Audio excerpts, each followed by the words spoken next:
Welcome everybody to Crypto News Alerts podcast episode number 1072, version 2.0, live in the flesh.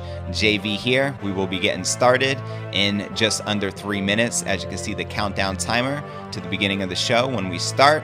And if you're just joining us, let me know who you are and where you're tuning in from. And I'm going to shout out everyone live before we begin.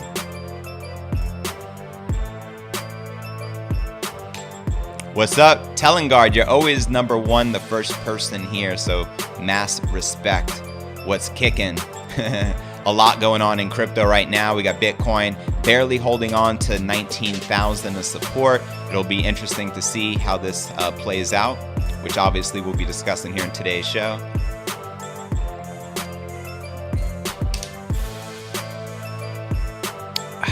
If you're just joining us, once again, let me know who you are. I'll give you a live shout out and we will get started in 2 minutes. Rave Elevator, best show for daily crypto updates. Thanks, JV.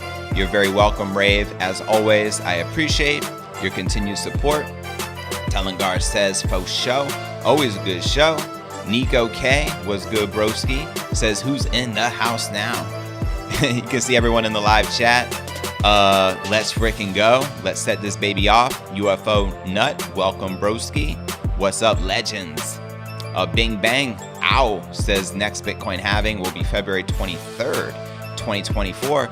Bring it. That's right around the time of my birthday, so no argument from me there. And that would be sooner than we're anticipating, which would be typically mid-year. I guess with the difficulty adjustment and all that going on, anything's possible. Scient wrote, Ben had fiat. What's good? Shen Ij, RG, welcome. For good old measures, type something in the chat.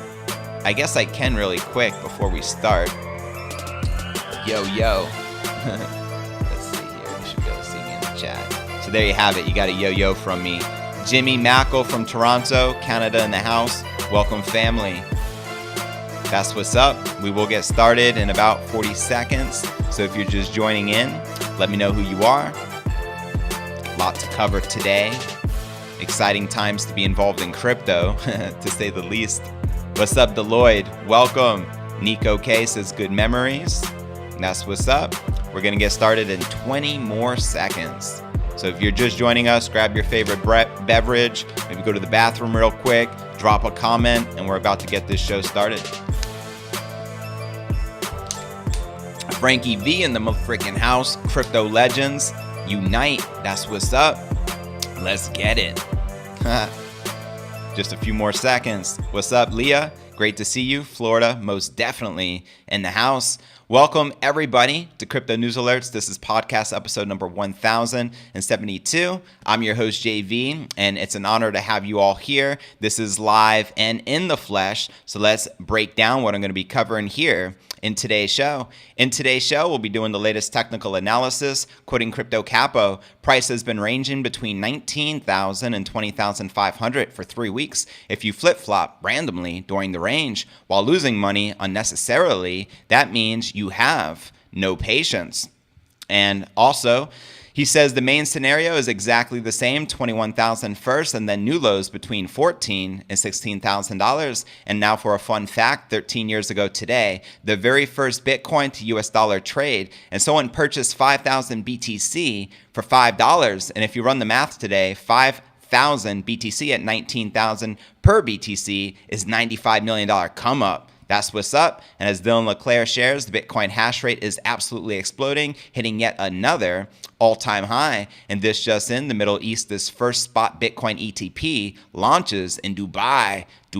Let's freaking go. Also, Kazakhstan lawmakers to introduce legislation for developing a full-fledged Bitcoin and crypto ecosystem in the country. And as Plan B shares here, approximately 50% of all 19 million Bitcoin is in loss, similar to January 2019 bottom in August 2015 and October 2011. Also in today's show, tap to pay, Bitcoin Lightning Bolt card strike in El Salvador. That's right, they now have Bitcoin cards that you can use to make your purchase. Also breaking news, JPMorgan and Visa team up on cross-border blockchain payments via SWIFT. That's right, Visa is set to integrate its B2B Connect network with JPMorgan's suite of blockchain-based cross-border product payment products, which is a big deal. Also, BNY Mellon, an asset manager worth $43 trillion, America's oldest bank, launches their own crypto services. The bank will store private keys and provide bookkeeping services equivalent to those offered to fund managers and traditional assets.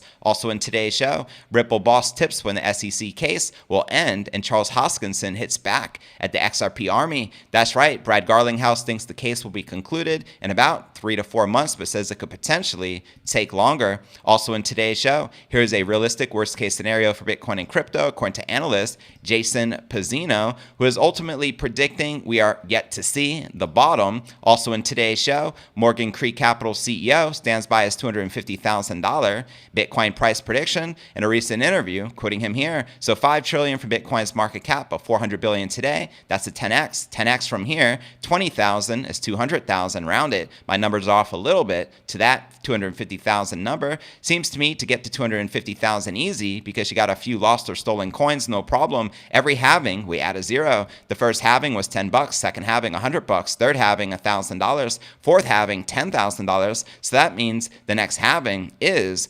$100,000. We'll also be taking a look at the overall crypto market. All this plus so much more in today's show. With all that being shared, let's break down today's sponsor from today's episode, who is iTrust Capital, the #1 crypto IRA platform for crypto IRAs. And did you know you can accrue crypto profits tax-free by setting up a crypto IRA with iTrust? You can buy, sell, and trade 25 plus cryptos, as well as precious metals, gold, and silver. There are no monthly fees and only a 1% transaction fee. They offer institutional grade storage. You can set up your account today with only $1,000. And if you sign up today using my referral link in the description right down below, you're going to receive $100 in Bitcoin absolutely free. So go ahead and use my referral link in the description and set up your iTrust Capital account today. And let's get this crypto, shall we?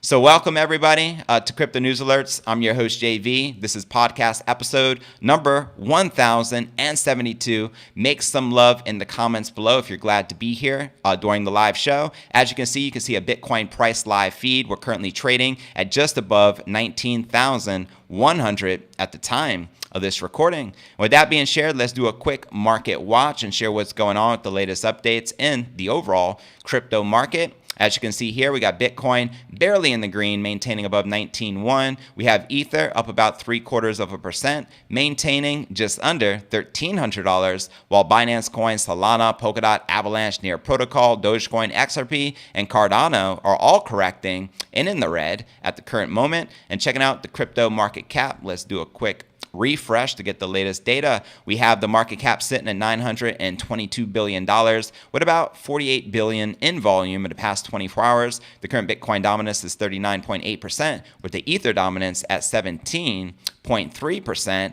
And now checking out the top 100 cryptocurrency gainers in the past week, you can see a sea of red ultimately, as most of the altcoins are currently correcting over the past week, but we have a few in the green and pumping hard over the last week, including Helium up 53%. We have Casper up 18.5%, Quant up 14.6%, and HBAR up 14.5%. And checking out one of my favorite indicators is the Crypto Greed and Fear Index. Shows we are currently rated 20 in extreme fear. Yesterday at 24, last week at 25, and last month at 25 in extreme fear. And if you're not familiar with the Crypto Greed and Fear Index, extreme fear can be a sign investors are too worried. That could be a great buying opportunity like we're witnessing right now. BTFD, buy that freaking dip. And when investors are getting too greedy, that means the market is due for a correction. With that being said, that's the overall crypto market. Let me know if you're currently short-term bullish or bearish on the King crypto. Do you feel that the low is currently in at approximately 17,500, or do you feel we have much lower to go?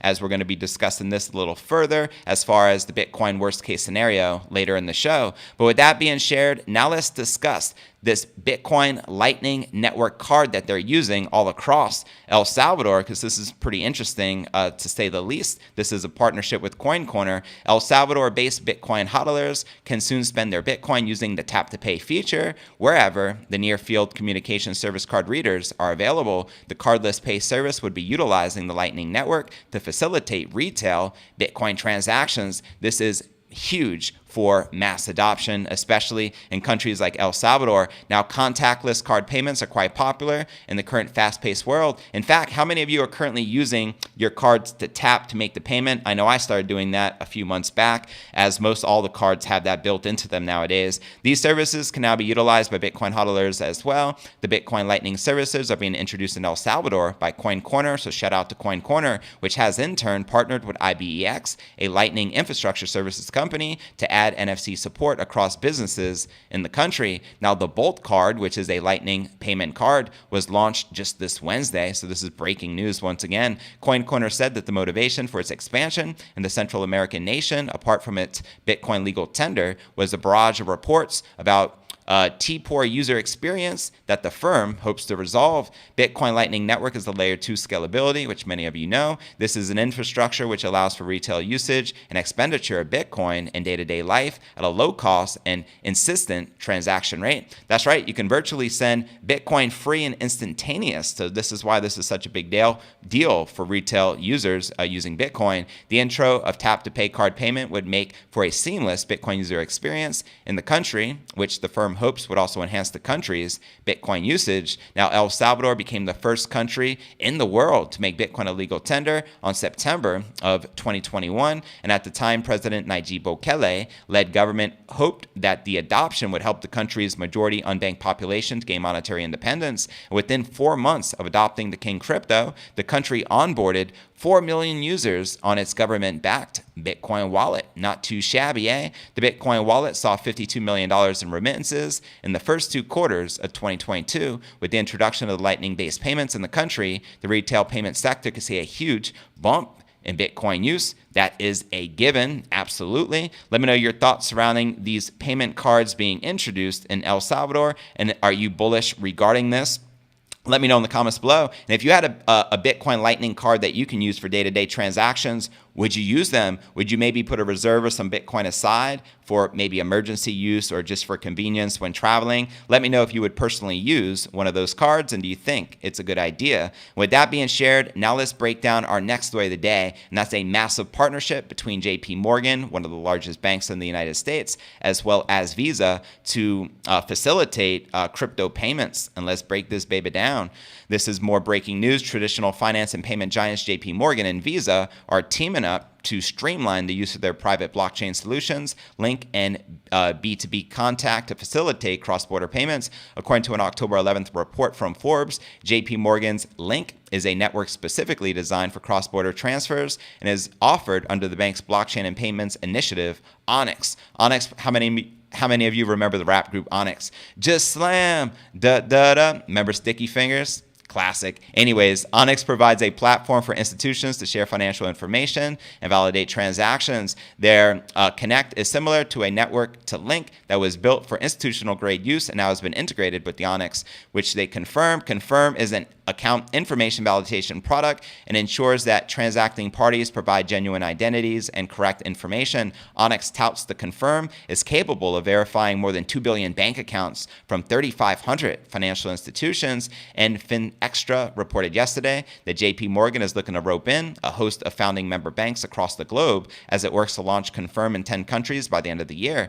And moving forward, the bank is said to be eyeing a rollout in 30 countries next year. This reminds me, don't do as they say, but watch what they do. As we all know, JPMorgan's CEO Jamie Dimon talking smack and reckless about Bitcoin for a very long time, saying it's worthless and it's a Ponzi, et cetera, et cetera. But meanwhile, they're embracing for the King crypto because they know what's up. German financial behemoth Deutsche Bank has also signed on to become a founding member of Confirm, and we all know Deutsche Bank is another banking giant. Confirm's global head, Alex Littleton, explained in a public statement that Confirm's growth is heavily influenced by network effects, adding that naming Deutsche Bank as a founding member while also establishing interconnectivity to Visa's B2B's blockchain will accelerate our adoption on a global scale. And with Visa teaming up with JPMorgan and its suite of blockchain products, it seems that the duo has an eye on providing an alternative to the commonly used society for worldwide interbank financial telecommunications, better known as SWIFT, messaging system to manage and facilitate cross-border payments. We all know SWIFT is so far out of date, so they need to adapt or get left behind, and that's what it looks like they are doing. The notion of cross-border payments has been in the spotlight this week, with the Monetary Authority of Singapore revealing on Monday it would look to utilize blockchain tech to provide solutions to current issues with such, including speed and cost. And quoting them here, it is slow, costly, opaque, and inefficient, relying on an archaic network of correspondent banks. He ain't telling no lies. And he outlined that the expansion of private sector blockchain-based payment networks could be one of the possible ways to solve this. Now, also, Ripple creator Ripple Labs has also made moves with cross-border payment products on-demand liquidity, ODL, this week. On October 11th, it announced partnerships with payments firm Lemonway and money transfer provider XBot that will see the duo leverage the ODL network and provide crypto payments for customers in France, Thailand, and Switzerland. So there you have it. Let me know your thoughts surrounding this story.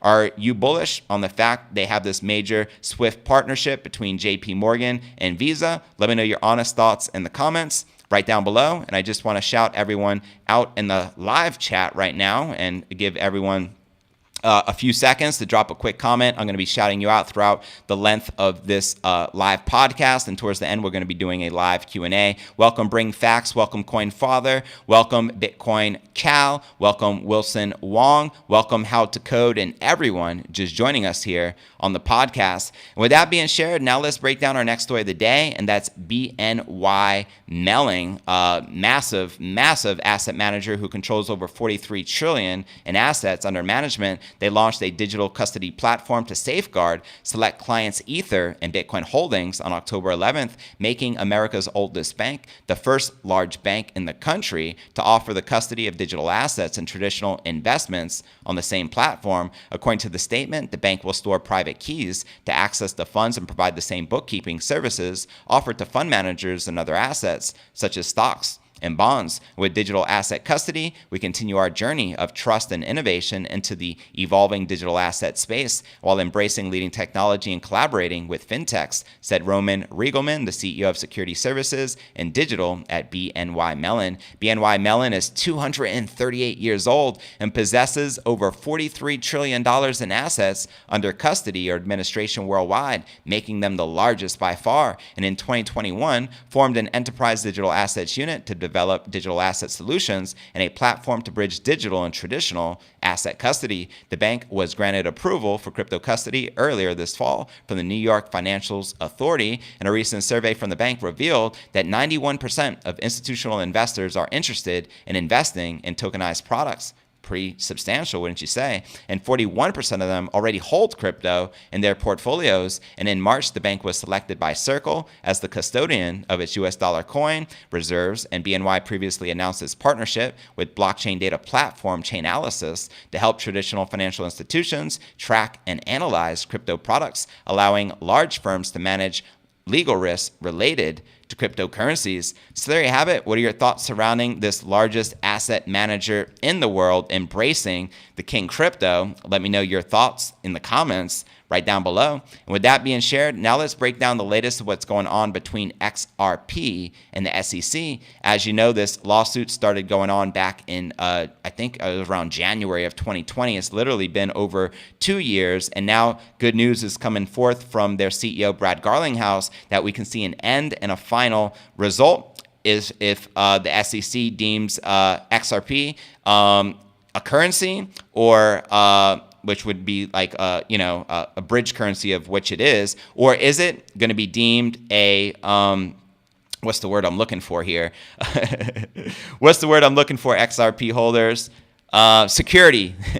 That's the word I'm looking for. So let's break this story down, shall we? According to Ripple CEO Brad Garlinghouse, the long drawn-out battle between Ripple and the U.S. SEC is nearing its conclusion, but could still take many months. On October 11th, Garlinghouse told panelists at the DC FinTech Week conference that he expects the case against his firm to come to a conclusion in the first half of 2023, but admitted that it was hard to predict. The action by the U.S. security regulator was initially filed, that was back in December of 2020, which is almost 2 years ago, accusing the company of conducting an unregulated security sale with the XRP token. It has been long drawn-out affair, and Garlinghouse says that it was a bellwether case for the U.S. and wider crypto industry, and he added it'll be fully briefed and in front of the judge by mid-November. Quoting him here, federal judges work at their own pace, he stated, before adding optimistically, we're talking about 3 to 4 months. Pessimistically, it could be longer than that. So there you have it. His honest opinion is that this lawsuit will end and wrap up in the next 3 to 4 months. Let me know if you agree or disagree with the XRP CEO.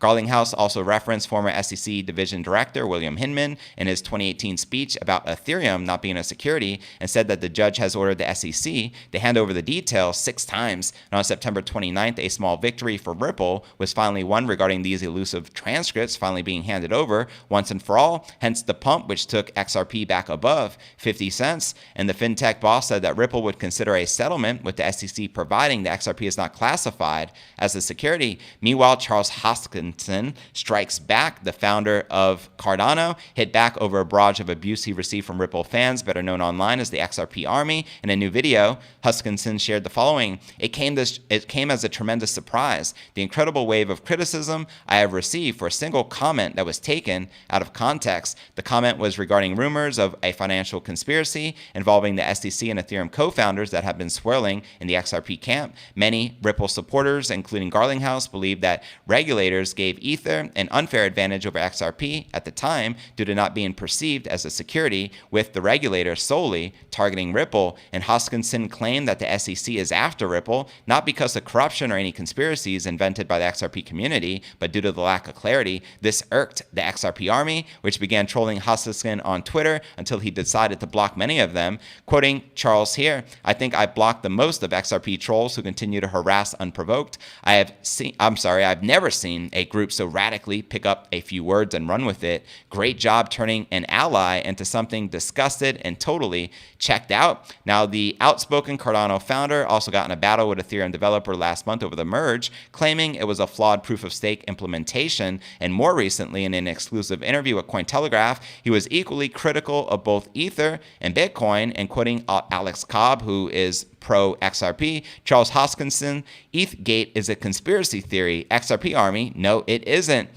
So let me know your thoughts surrounding this controversy. And in related Ripple news, the San Francisco-based fintech firm has expanded its on-demand liquidity, as I previously mentioned, to services to France and Sweden. In an announcement on October 11, it was reported that Paris-based payment provider for online marketplaces Lemonway would be the new French partner with Swedish money transfer provider Xbot, which would facilitate money movement between Sweden and Thailand. And RippleNet's ODL service uses XRP to provide liquidity for cross-border payments. And at the time of this recording, we have XRP currently trading just under that critical 50-cent resistance. Let me know if you're currently bullish or bearish on XRP, and what are your thoughts surrounding this lawsuit? Do you think it will get wrapped up here soon in the near future, potentially in the next 3 to 4 months, or even before the end of the year? Let me know your honest thoughts in the comments right down below. With that being shared, now let's get into the worst case scenario for the King Crypto, shall we?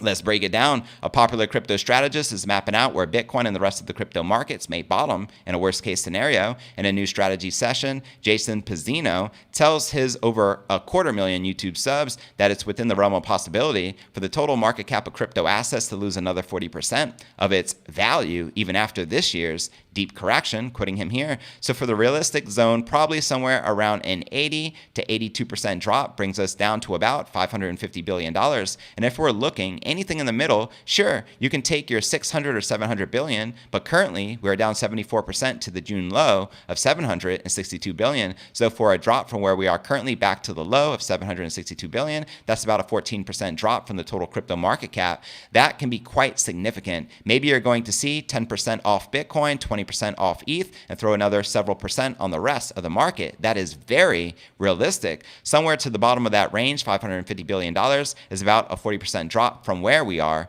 currently, which is shared here in this chart. Now, at the time of this recording, the total crypto market cap is sitting at around $887 billion. And as for Bitcoin, Pizzino says a drop of similar magnitude would drive Bitcoin down to levels last seen in July of 2020. Quoting him here, would it even be possible for Bitcoin to drop 40%? Well, from the current price to significant support levels at about 11,000 to 11,500, which is our bottom of the cycle buy zone, that's your 40% drop. So it is within a realistic view. So there you have it. He's saying that the worst case scenario, in his honest opinion, is we can drop another 40% down to 11,000 to 11,500 for the King Crypto. Let me know if you agree or disagree in the comments below. And let's also look at the Ethereum charts. Pizzino says that even a deeper correction is conceivable for Cardano, considering that the smart contract platform almost lost all of its value during the 2018 bear market. In a worst case scenario, the analyst sees Cardano plummeting all the way down to 17 cents. Ouch. As he shares here, previous cycle for ADA has been down 98%. Oh my God. So it's not really unrealistic to think that this could go down even further to my downside target, maybe 94 to 95% down from the top, which is still less than the previous cycle. Let me know if you agree or disagree with his thoughts on Cardano. And moving on to Solana, he says Solana can plunge below 20 bucks. Ouch.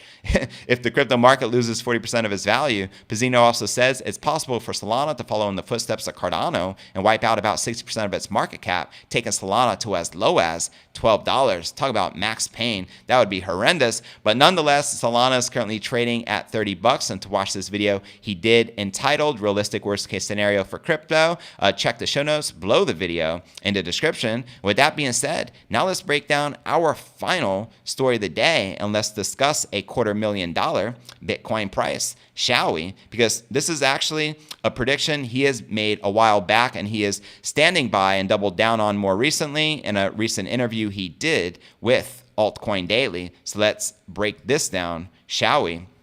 And discuss this $250,000 target. Mark Yusko, the founder, CEO, and chief investment officer of Morgan Creek Capital, talked about Bitcoin in a recent interview with Altcoin Daily. And according to a report by the Daily Hodl, he remains confident that the Bitcoin price is still going to reach $250,000, as he has predicted several times in the past. Quoting him here, "I absolutely, positively believe that Bitcoin is digital gold. I think it is a better form of value storage. I absolutely believe that. Gold, $10 trillion above ground, half of it is in jewelry and chalices. That doesn't count. The monetary value of gold is about $5 trillion. So $5 trillion from Bitcoin's market cap of $400 billion today, that's a 10x. 10x from here at 20,000 is $200,000. Round it. My numbers are off a little bit, so that's 250,000 number. Seems easy to me to get to $250,000 because you get a few lost or stolen coins, no problem." And he goes on to share, check this out. Every halving, we have had a zero. The first halving was $10. The second halving was $100. The third halving, $1,000. And the fourth halving was $10,000. So that means that the next halving is $100,000. Let me know if you agree or disagree with Mark Yusko. And to watch this video he did entitled Why Bitcoin and Altcoins Will Explode in 2023, check the show notes below the video in the description. So according to this report by Daily Hodl, he also goes on to say, "I actually do believe that crypto winter is over. I believe we're in crypto spring. I believe we have seen the bottom. That doesn't mean we can't retest it. It doesn't mean we couldn't go a little bit lower than that. But I really do think that the cathartic unwind of the leverage in Bitcoin happened, and I do think we are having a little follow through here with a buy the rumor, sell the news about the merge. I think there are a lot of people that thought when the merge happened, suddenly everybody was just going to buy Ethereum. But my personal belief is we're in a recession. I think the Fed could over tighten and break things. I think because of that, the Fed will reverse. And when they reverse, we're going to have to face a melter of the rally.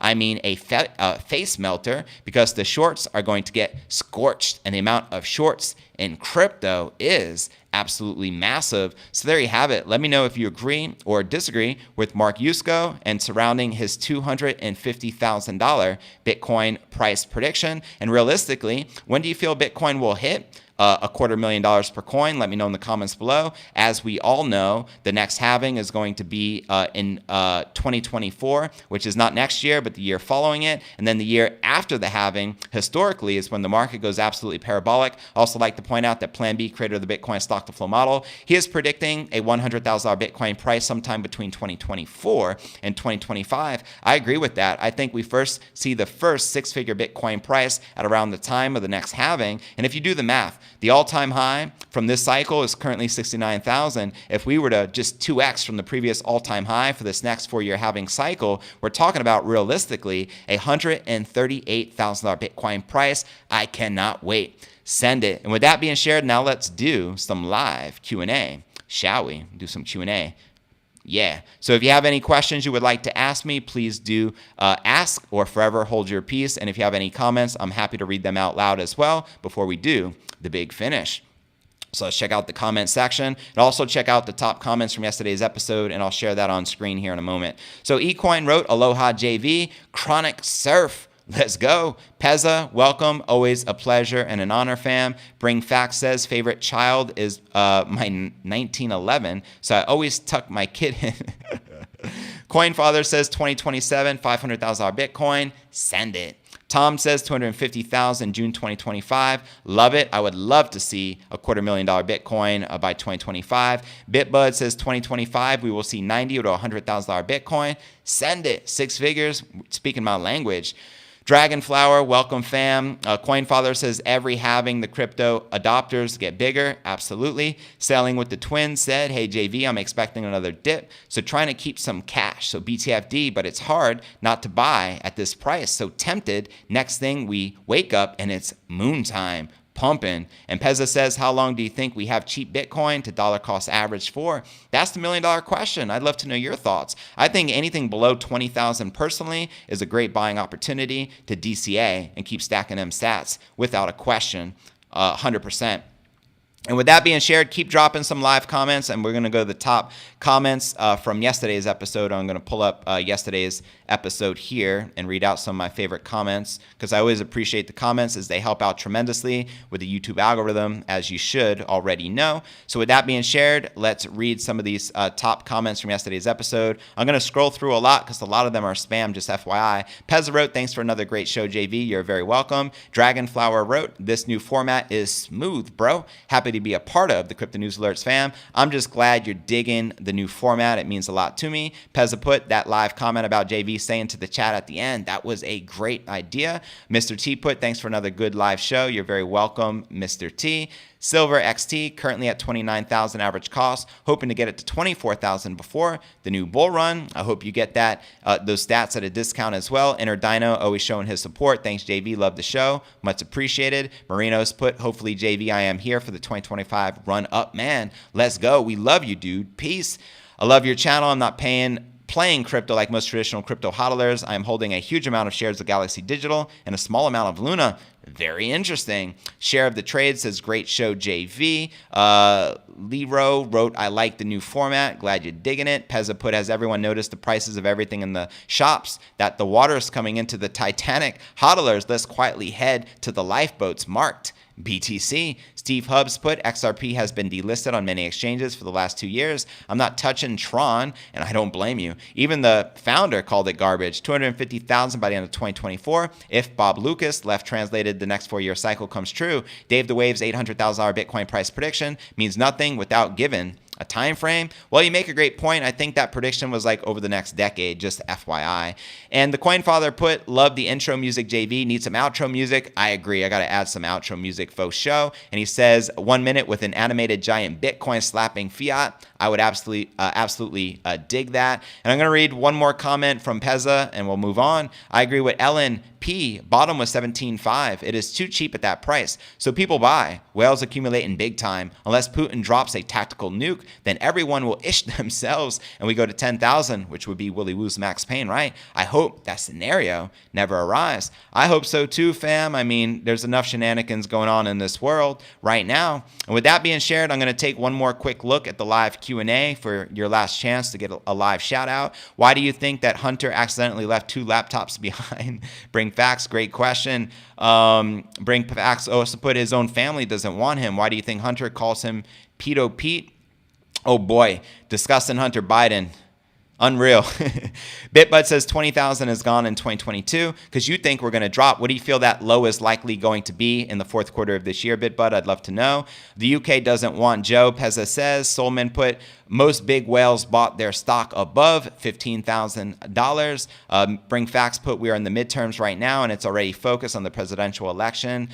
Gotta have that dry powder, says Dragon Flower. And Coinfather put, Peace Crypto fam, buy Bitcoin and hodl on. And Bitbud for the low, he is predicting $10 to $12,000 as he put here in the chat. So let me know if you agree or disagree, or do you feel that the low is already in? With that being said, now let's dive into our final segment of the show, which is the big finish. And let's break down what I shared with you here today. We discussed tap to pay Bitcoin Lightning Bolt card Strike in El Salvador, which a new partnership with Coin Corner, my apologies, allows them to now start using their Bitcoin Lightning cards to make Bitcoin transactions for retail. We also discussed a major partnership with Swift between JPMorgan and Visa teaming up on cross-border blockchain payments, as well as BNY Mellon, the largest and oldest bank in America, launched their crypto services. And this is an asset manager that controls over $43 trillion in assets under management. I think the largest the crypto market cap has ever been is approximately $2.5 trillion, just to show you how minuscule this crypto market is in comparison to all the old money out there in the world. And we also discussed the latest of the saga going on between the XRP Army as well as the SEC. And Brad Garlinghouse, who is the CEO of XRP, says that this could be concluded in the next 3 to 4 months. So fingers crossed, hopefully it is. And also in today's show, we discuss a realistic worst case scenario for Bitcoin at around that $12,000 mark, according to Jason Pizzino. Also shared the lows for potentially Solana and Ethereum. And we also discussed a $250,000 Bitcoin price prediction from Morgan Creek Digital co-founder, CEO, who is Mark Yusko, who is sticking by his $250,000 Bitcoin price prediction. Let me know if you agree or disagree with this particular prediction, and when do you feel the Bitcoin price is likely to reach that $250,000 mark? Holla at your boy in the comments right down below, and if you're not already subscribed to the channel, you know what to do. Subscribe, hit that bell icon, turn on all notifications, and of course, drop a comment right down below as it helps out tremendously with the YouTube algorithm. And don't forget to share this on social media such as crypto Twitter, Instagram, Facebook, YouTube, etc. And I look forward to seeing you on tomorrow's episode. Peace.